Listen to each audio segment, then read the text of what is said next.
அளவு சைஸ் எடுத்துக்காங்க. அதுலேருந்து ஒரு 1/2 இன்ச் எக்ஸ்ட்ரா எடுத்துக்கலாம். கட் பண்ணிக்கோங்க. ஷார்ப்பாக இருக்கணும். இது வந்து கியர் லாக், இது வந்து ரிங்கு. கியர் லாக் இவ்வளோ சின்னதாக இருக்கும். ரிங்ஸ் எடுத்துக்கோங்க. இந்த ரிங்ஸை வந்து ஃபஸ்ட்டு நல்லா அழுத்திடுங்க.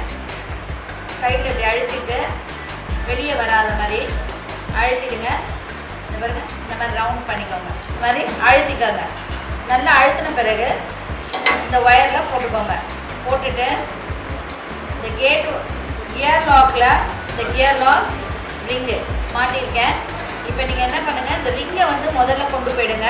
இப்போ வந்து இந்த நோஸ் பிளேயர் வச்சு இந்த கியர் லாக்கை அமைக்கிடுங்க.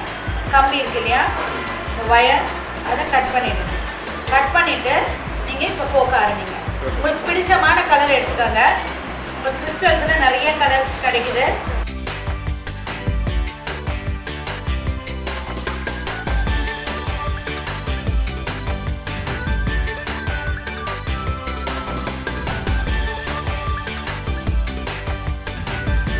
நம்ம முடிச்சிருக்கோம்.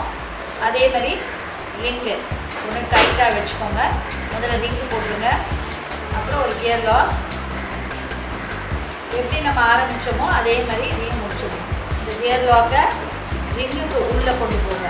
ரிங்கு வந்து வெளியே வரணும். ரொம்ப சின்னது கொண்டு வந்துட்டு இதை பெண்ட் பண்ணுங்கள். நோஸ் பிளேயரில் அந்த கியர் லாக்கை லைட்டாக அழுத்துங்க. சப்பையானா போதும், அவ்வளோதான். இப்போ அது லாக் ஆகிடுச்சு. எக்ஸ்ட்ராவை கட் பண்ணிக்கோங்க. கொலுசு லாக் இப்படி மார்க்கெட்டில் அவைலபிளாக இருக்கும். இந்த 2 பக்கமும் இருக்கும். ஸோ 2 பக்கமும் அப்படி நீக்கிட்டு ஒரு பக்கம் இருக்கிற ரிங்கில் மாட்டிடுங்க.